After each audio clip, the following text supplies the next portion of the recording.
Hey, I'm glad you're here. I believe God meets us in the quiet, in the moments when we finally stop moving long enough to be still. Tonight is one of those moments.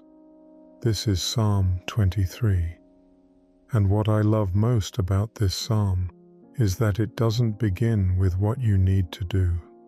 It begins with who is doing the doing. The Lord is my shepherd. He makes me lie down. He leads. He restores. He is with me. Tonight, your role is the sheep's role. Just receive. So get comfortable. Let the screen go dark. And as your body begins to settle, let the psalm begin arriving. Let your eyes close softly, without effort. Take a slow breath in. The Lord is my shepherd. I shall not want. He is your shepherd tonight, the one who knows the specific terrain you walk today. And because he is your shepherd, you shall not want for anything you genuinely need tonight. Let your shoulders fall all the way, the relief of the body that has been bracing all day, finally, in this room, allowed to stop.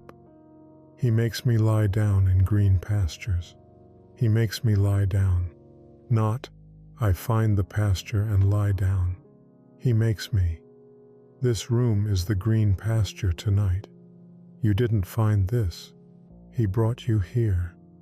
Your jaw, let it fall open. The face that has been held all day, let it rest.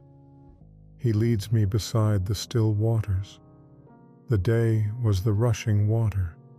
The night is the still water. The pool the shepherd has prepared. The surface of you is stilling. Even now, your chest now, soft. Your belly rising and falling without your supervision. He restores my soul. The soul that has been pulled across the day is being brought back, right now, in this lying down. The restoration is not your work. It is the shepherd's.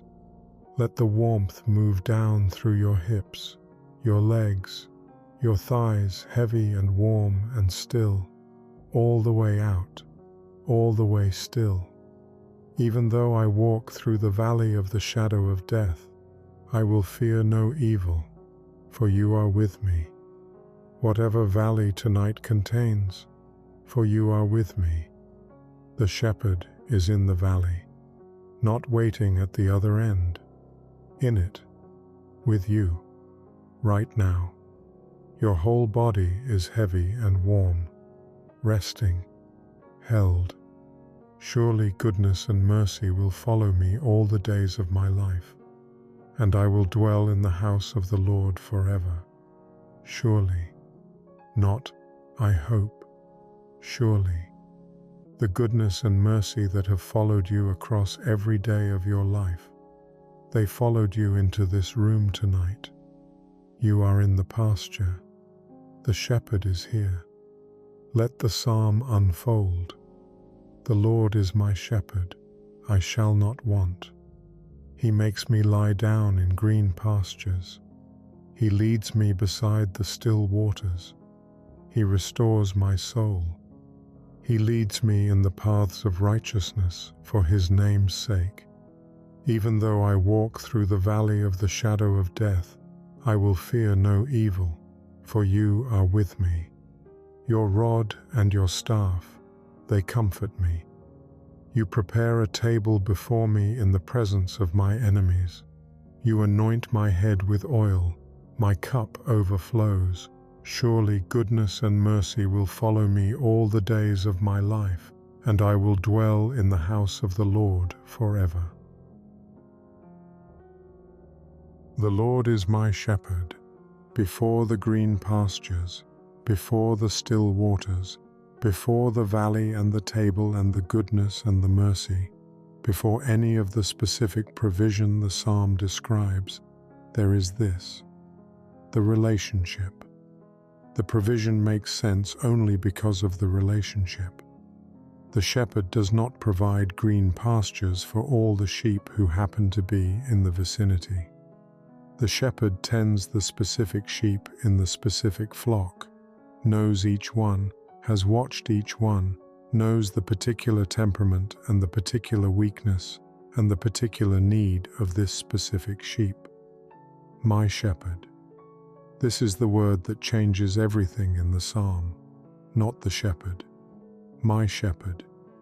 The possession in the best possible sense. The belonging of the one who is in the care of the one who tends. My shepherd.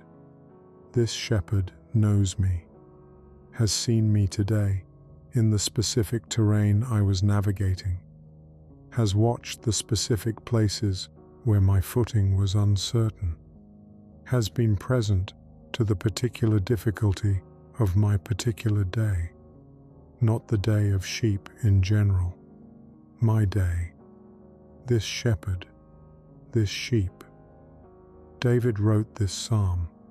He was a shepherd.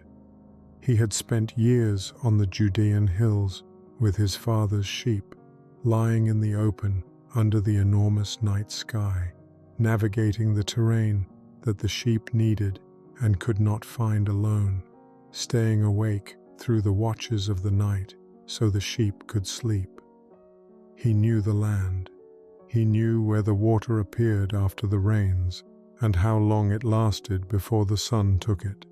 He knew which roots had the green and which were dry. He knew the sound of the predator at the perimeter, and he knew how to use the rod and the staff to protect the flock. He knew what it meant to be the shepherd. He knew what it cost. The sustained, daily, completely committed attentiveness of the shepherd to the sheep. The shepherd who could not rest fully because the sheep's rest required the shepherd's wakefulness. The shepherd who carried the whole weight of the flock's safety in his own vigilance. The shepherd who woke through the night so the sheep could sleep in safety. And then he wrote, "The Lord is my shepherd." From the inside of knowing what a shepherd does, from the specific, embodied, completely real knowledge of someone who had been the shepherd, David said, "That is what the Lord is to me, the one who tends me with that knowledge, with that specific attention, with that willingness to stay awake so I can sleep, with the vigilance that I have spent and cannot sustain through this night, sustained for me by the one who does not grow weary. The Lord is my shepherd. Tonight this is true. The shepherd is awake. You are the sheep. I shall not want. The declaration that follows from the relationship. Not, I shall have everything I desire. Not, my life will be without difficulty. I shall not want. I shall lack nothing that I need. The sheep who has a faithful shepherd does not go without the things the sheep requires. Not because the terrain is always easy, because the shepherd knows where the provision is and is committed to leading the sheep there. The shepherd's knowledge plus the shepherd's commitment equals the sheep's not wanting. I shall not want. In this room tonight, with the day that today was and the night that this night is, the shepherd has already provided what this night requires. The rest is here. The stillness is here. The shepherd is here. I shall not want. Tonight, in this room. He makes me lie down in green pastures. The green pastures of the Judean shepherd were not a generic pleasant landscape. They were the specific, carefully located patches of good grazing ground in a terrain that is mostly dry and demanding. The Judean hills are arid, the grass brown and scarce for most of the year, the green places appearing only after the rains and surviving only briefly before the sun takes them. The shepherd, who knew where the green pastures were, had the specific, hard-won knowledge of someone who had walked every section of the terrain and remembered where the green places appeared and how long they lasted and when to bring the sheep before the green was gone. The sheep did not know where the green pastures were. The sheep followed the shepherd to them. He makes me lie down. The makes is as important as the green pastures. The sheep does not find the pasture and then choose to lie down. The shepherd leads the sheep to the pasture, and the lying down follows because the conditions for it have been established. The sheep lies down when the grazing has been sufficient, when the threats have been managed, when the shepherd has done everything the shepherd's work requires. The lying down is the evidence that the shepherd has worked. The body that is horizontal and heavy in this bed is the evidence that the shepherd has brought you to the place of the lying down. Let the green pastures be this room tonight, not the spectacular, the sufficient, the day that was enough, the provision that was adequate, the getting through of the things that needed getting through. Enough is the green pasture. The shepherd does not always bring the sheep to abundance.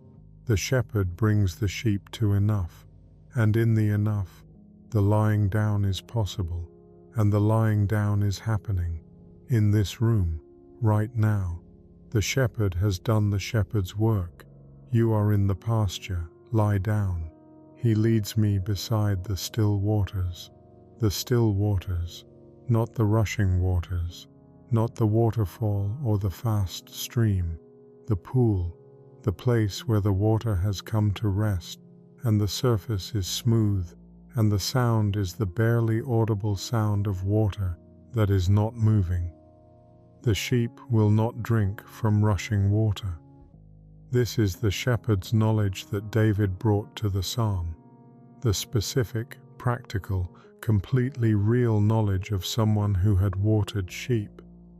A nervous sheep, or a sheep that has been moving all day through demanding terrain, will not approach fast-moving water. The sound of it is alarming. The turbulence at the edge is alarming. The sheep will go thirsty rather than drink from water that moves too fast. The Good Shepherd knows this. The Good Shepherd finds the still water, or in the arid landscape where still water was rare, the shepherd would dam a small stream, creating the still pool for the sheep to drink from. The shepherd did the work of making the still place. He leads me beside the still waters.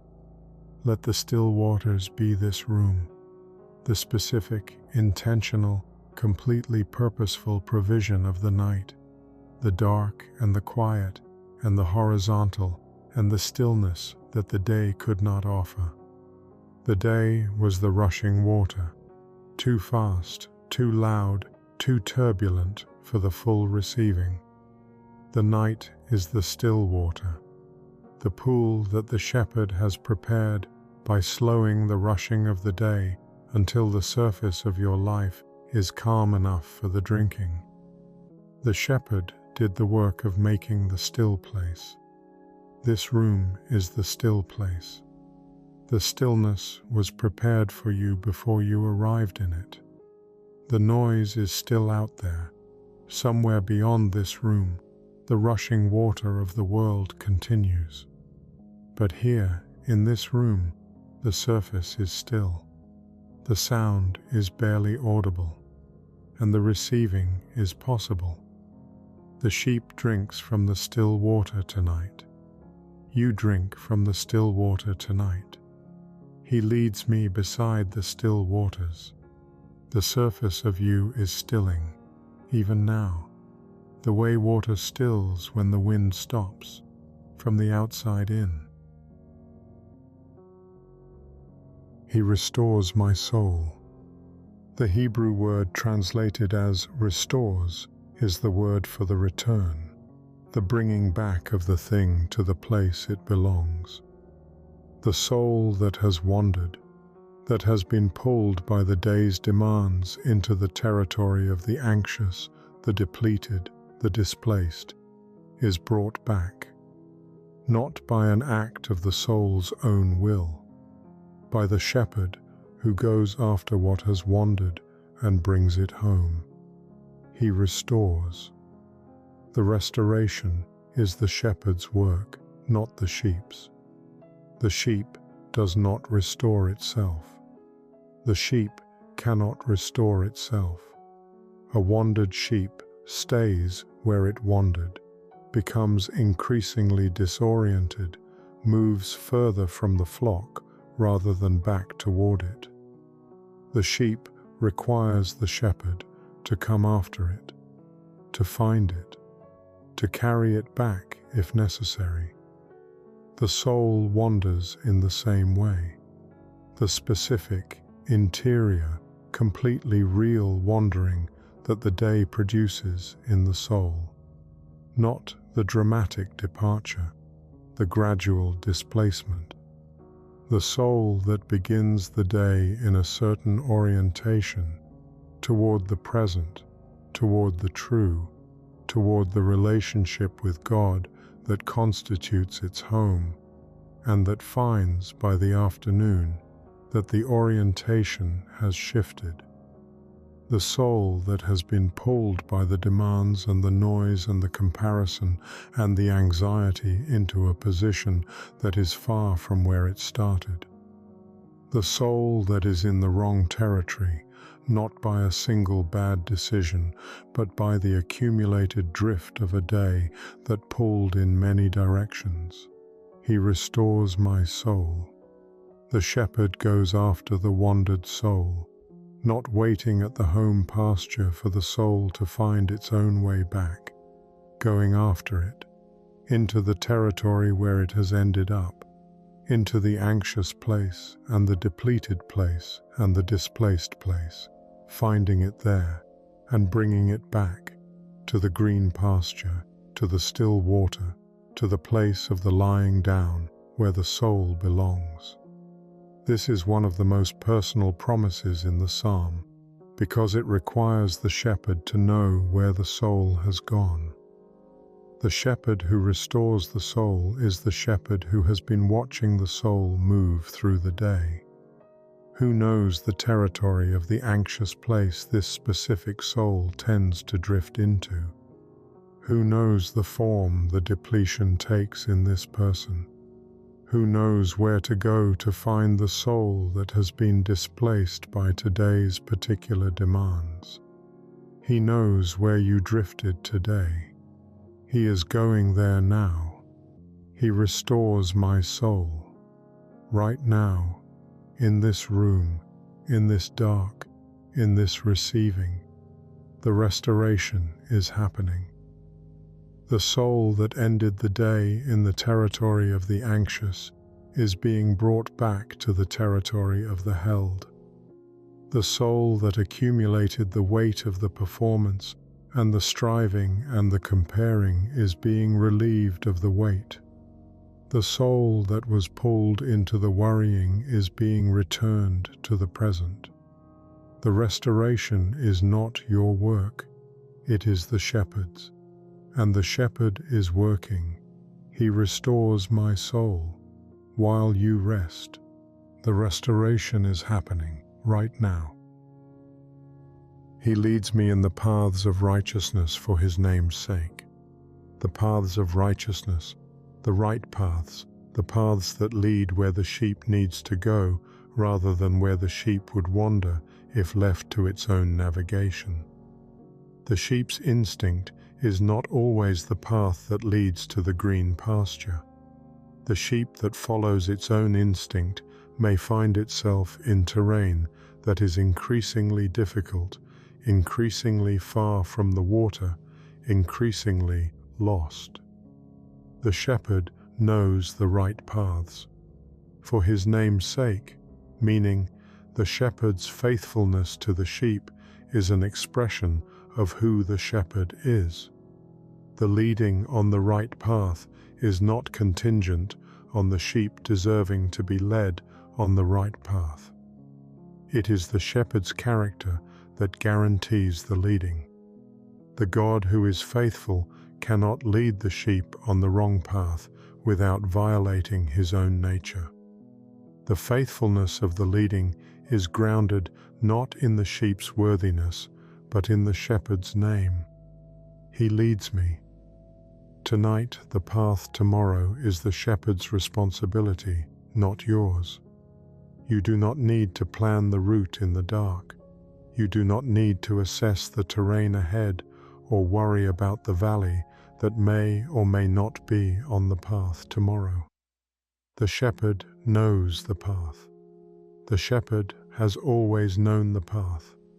Tonight is the rest. Tomorrow is the path. And the path belongs to the shepherd. Even though I walk through the valley of the shadow of death, I will fear no evil. The valley, the shepherd's valley, the deep wadi, the narrow gorge between the cliffs where the sun barely reaches, and the shadows are heavy, and the predators find the cover they need. The shepherd who knew the Judean terrain knew these valleys. They were sometimes the only route from one pasture to the next. The green place on one side and the green place on the other, with the dark valley between. And the faithful shepherd took the sheep through the valley because the way to the next green place required the valley. The valley is not the failure of the shepherding. The valley is part of the route. I will fear no evil. The reason for the fearlessness is not the absence of danger. The valley is genuinely dark. The predators are genuinely present. The fear no evil is not the denial of the difficulty. It is the consequence of the presence. For you are with me. The shepherd is in the valley, not waiting at the other end, present in the valley, accompanying through it. And the sheep that is in the valley with the shepherd is safer than the sheep that is in the open field without one. Your rod and your staff, they comfort me. The rod and the staff are the shepherd's tools for the valley. The rod, the club, the weapon the shepherd carries to protect the flock from predators. The staff, the long crook used to guide the sheep, to pull them back from ledges, to manage the movement through the narrow places. Both of them are in the shepherd's hands. Both of them are present in the valley. The rod that protects and the staff that guides. The specific, physical, completely real provision of the shepherd in the dark place. They comfort me. The comfort is not the feeling of comfort. It is the fact of the tools in the shepherd's hands. The rod is being held. The staff is being used. The protection is present, and the guidance is present, and the darkness of the valley is navigated with the shepherd's equipment. Whatever valley tonight contains, the shepherd is in it. The rod and the staff are in his hands. Fear no evil. You prepare a table before me in the presence of my enemies. Not, you remove me from the presence of my enemies and then prepare a table. You prepare a table right here in the presence of the enemies, in the place where the enemies are still visible. The feast is not provided in the absence of the difficulty. The feast is provided in the presence of it. This is the most radical provision in the psalm. The green pastures and the still waters could be read as the shepherd removing the sheep from difficulty to a safe place and providing there. But the table in the presence of the enemies cannot be read that way. The enemies are still present. The difficulty has not been removed, and the table is set here. in the middle of it. The provision is not contingent on the situation being resolved. The feast is given while the situation is still in progress. The enemies of the psalm are not only the people who wish you ill. The enemies are whatever opposes the flourishing. The anxiety that has been present since morning, the grief that arrived uninvited and has not left, the worry about the person you love, the health concern, the financial pressure, the relationship that is unresolved, the thing that will still be true in the morning. These are present, and the table is set in the presence of all of them. You are fed in the presence of the things that have been threatening you. The shepherd sets the table not after the threats are removed, but while they are still visible. You prepare a table. In the ancient world, to prepare a table for a person was to extend protection and honor simultaneously. The host who set a table was declaring, "This person is my guest. This person is under my protection." The enemies who watch the table being set are watching the declaration of the shepherd's protection. The table itself is the statement, "This one is mine. This one is provided for. This one is not yours to touch. You anoint my head with oil." The anointing of oil was the specific act of welcome and honor in the ancient world. The fragrant oil poured on the head of the honored guest, the sign of celebration, the mark of the one who has been received with joy. Not a practical provision, a gift. The anointing is the shepherd celebrating the sheep, not merely providing for it, honoring it.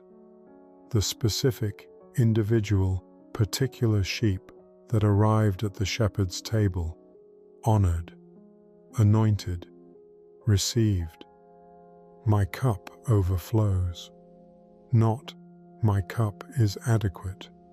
Not, my cup is sufficient. My cup overflows. The provision exceeds what the cup can contain.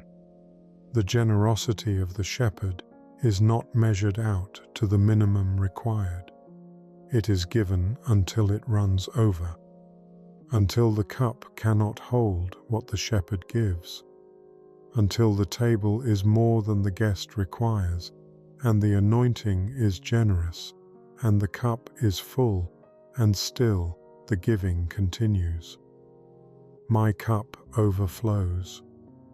Tonight, in this room, in this dark, in the presence of whatever enemies are still present, what is this if not the overflowing, the provision of the night itself, the rest that is given when the day is finished, the stillness that the shepherd has prepared in the presence of the day's difficulty? This is not the minimum provision. This is the cup overflowing, the table set, the anointing given. Receive what is overflowing. Tonight, in this room, in the presence of the enemies, the cup is full. Surely goodness and mercy will follow me all the days of my life. Surely, the most confident word in the psalm, not I hope, not if I am faithful, not contingently, surely. The certainty of the person who has walked through green pastures and still waters, and the valley and the table, and who has arrived at the end of it all with the testimony of the walking. Surely goodness and mercy will follow me. Goodness and mercy. Not one but two, the twin companions that track every step the sheep takes. The goodness that provides what is needed for the flourishing. The mercy that covers what is not deserved. Together they follow, behind every movement, in the wake of every step. present in the territory already passed through and present in the territory still ahead. The sheep cannot leave the range of the goodness and mercy. They follow. They have always followed. They will follow all the days of my life. Every one.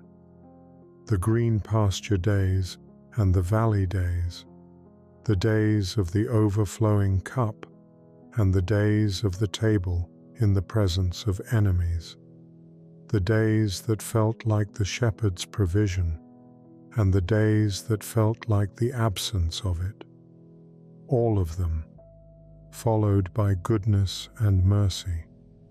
The feeling was not the fact.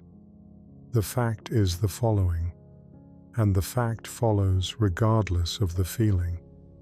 This is the testimony of the Psalm's arc. The Psalm begins with the relationship, "The Lord is my shepherd," and it ends with the forever of that relationship. "I will dwell in the house of the Lord forever."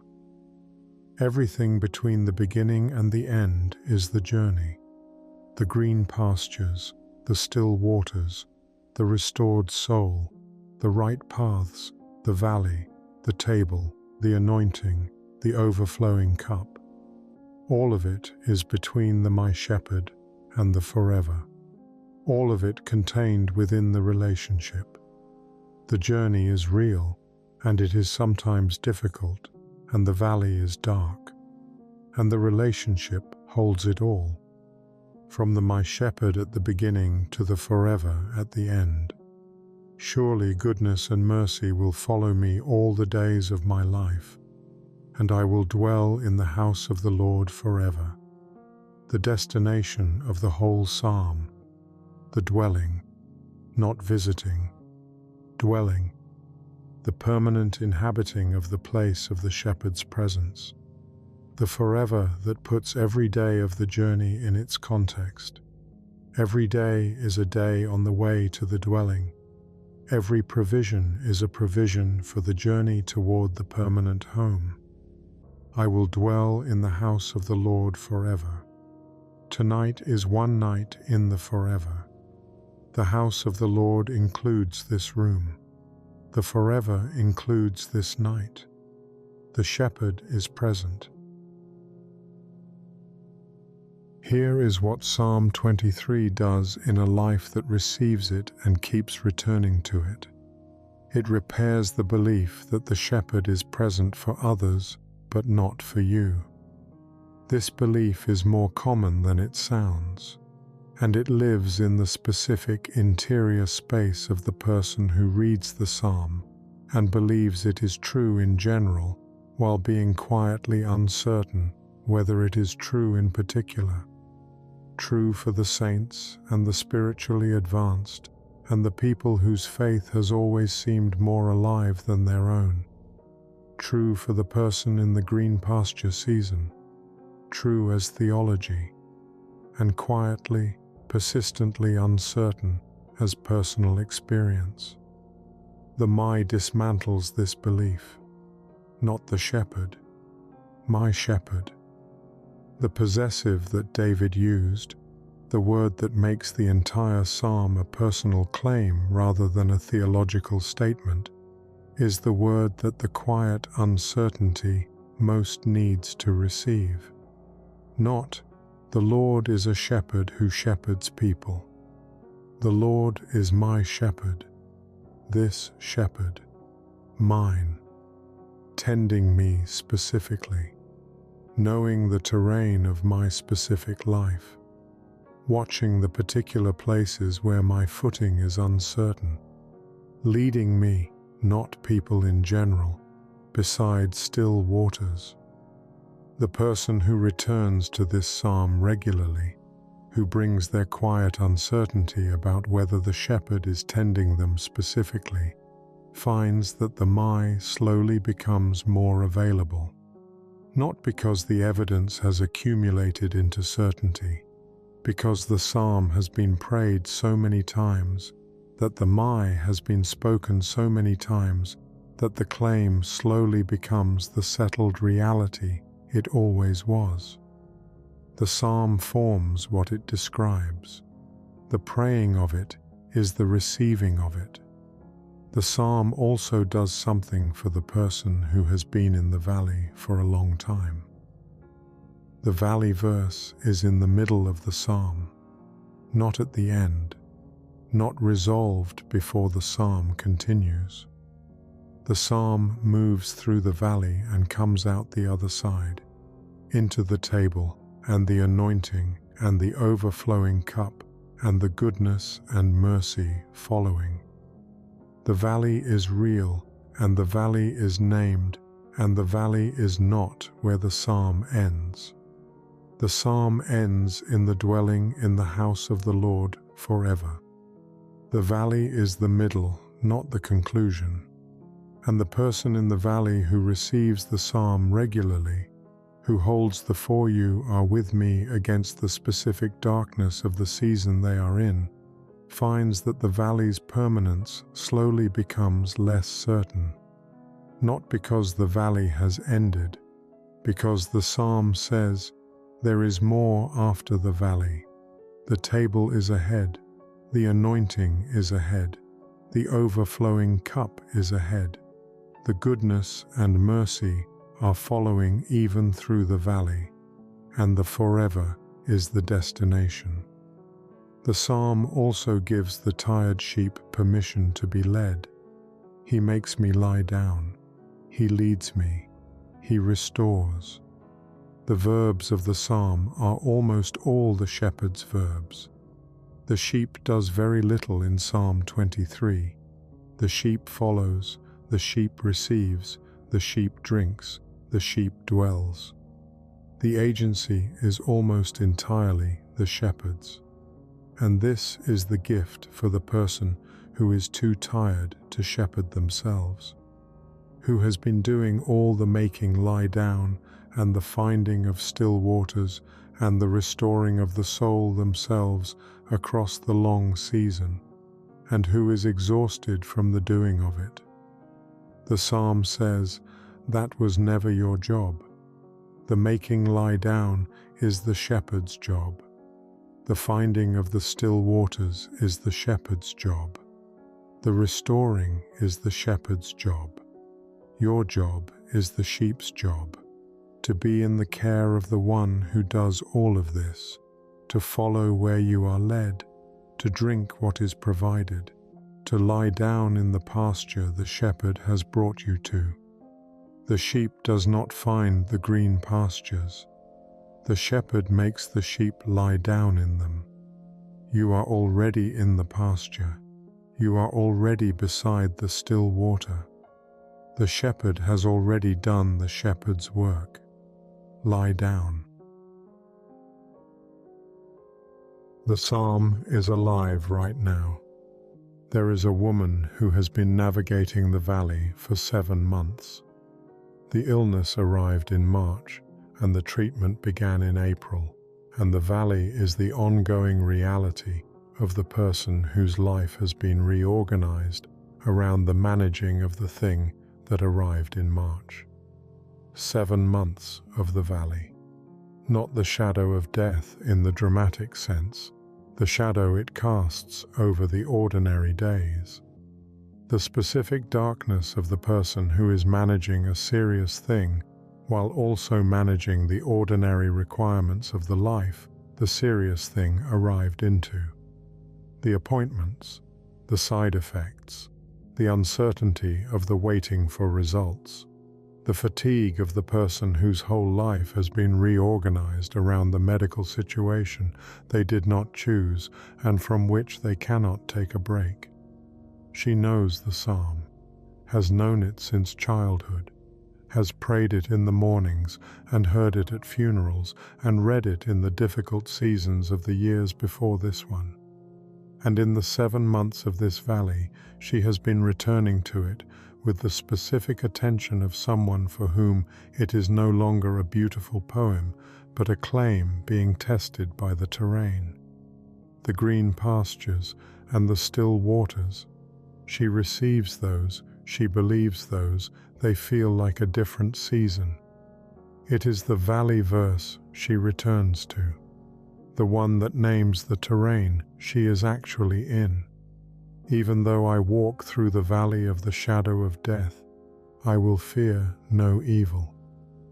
The psalm does not pretend the valley is a pasture. It calls it the valley of the shadow. The specific naming of the terrain, the darkness, the depth, the shadow, received without softening.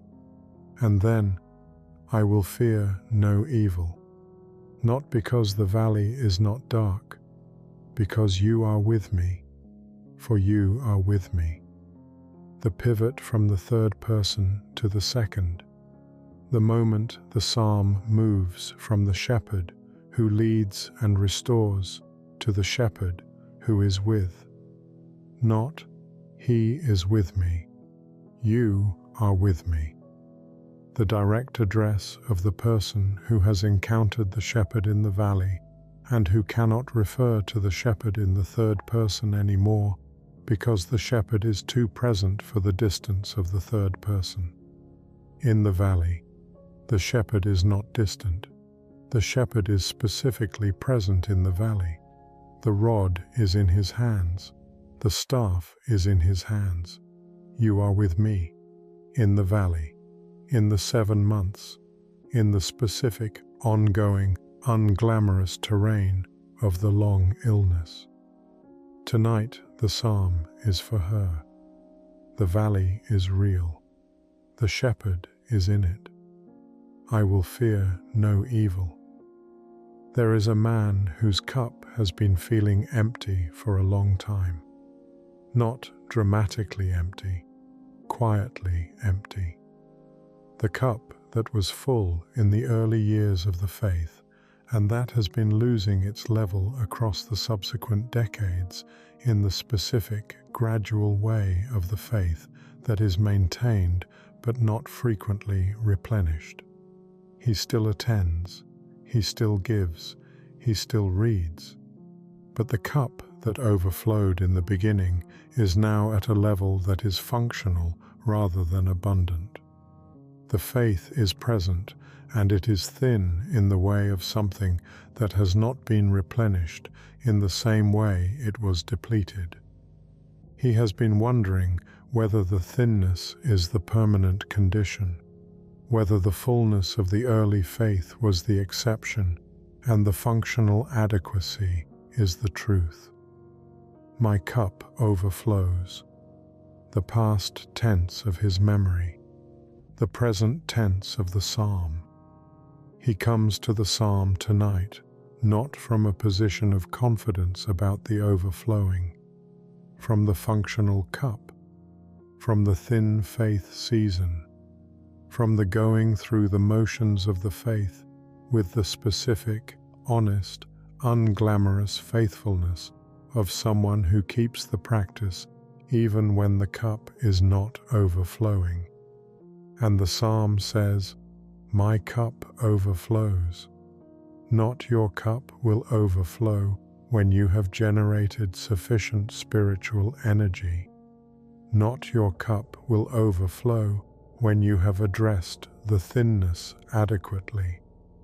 My cup overflows, the shepherd's provision, not the sheep's effort. The cup that overflows is the gift of the one who anoints the head and sets the table and gives until the cup runs over, not contingent on the sheep's condition, contingent on the shepherd's generosity.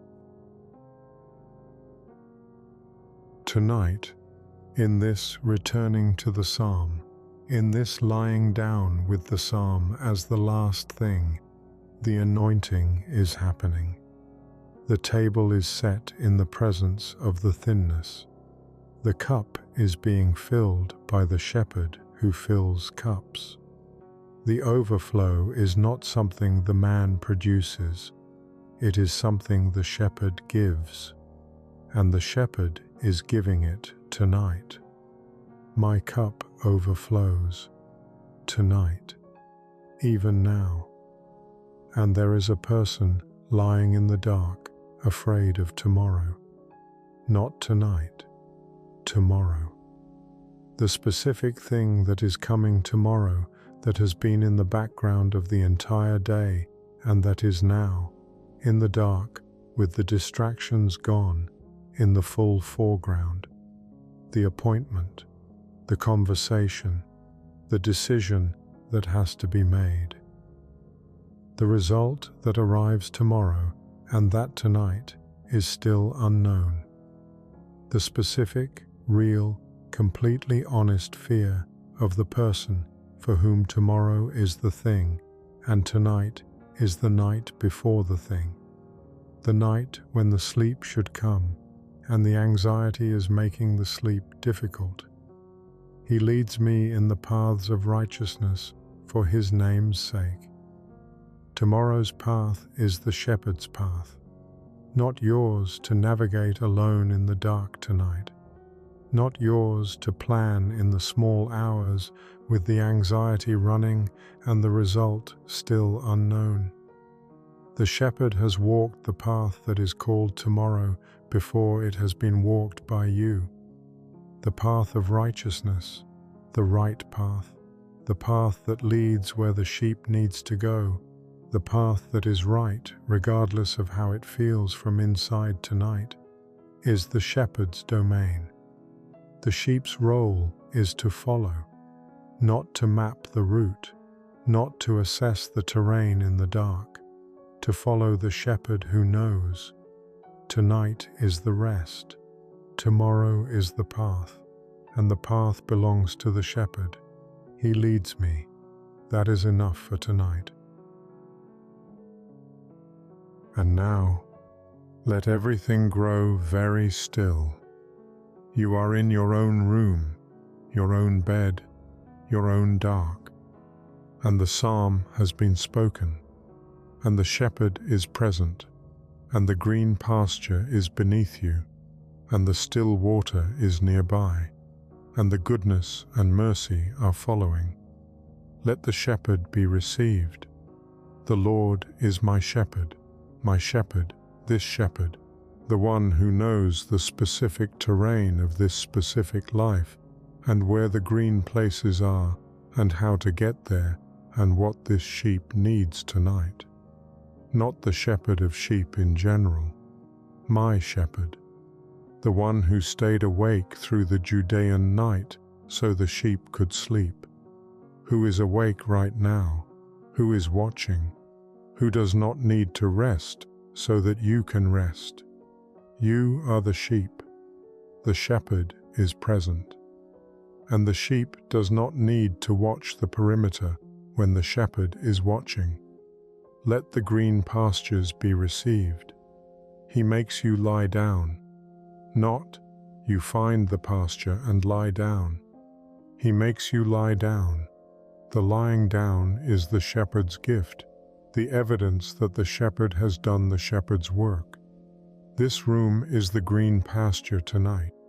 This surface is the sufficient provision, and the lying down is available right now, in this heaviness, in this warmth.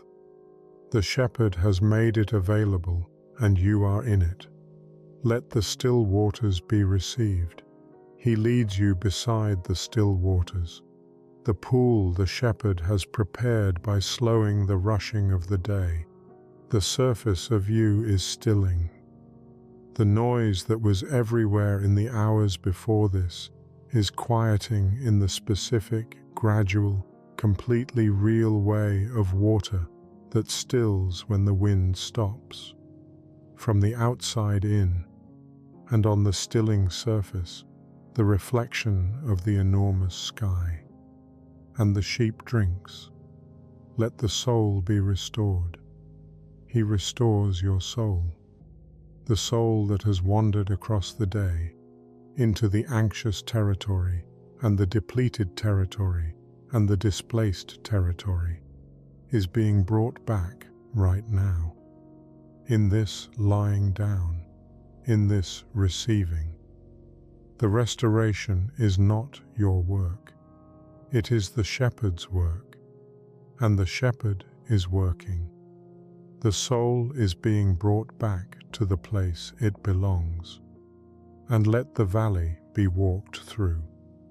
If tonight is a valley night, the difficult thing still present, the shadow still falling, for you are with me.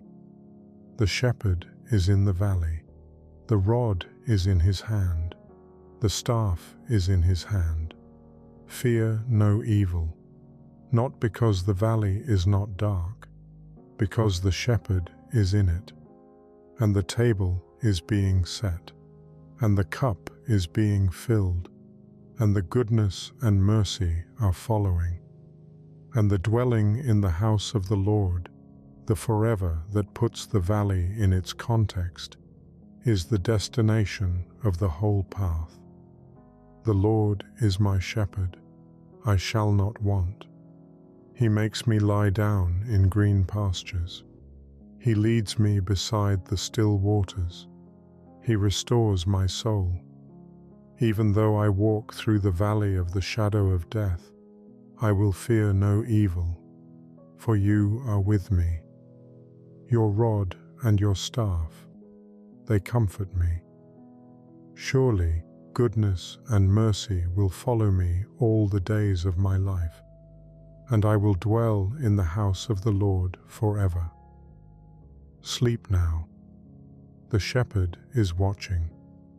The pasture is green, the water is still, and the Lord, who is your shepherd, who makes you lie down in green pastures, who leads you beside the still waters, who restores your soul, who walks with you through the valley, who sets the table in the presence of your enemies, whose goodness and mercy follow you, is here, in this room, in this pasture, beside this still water, through the whole, long, shepherded night.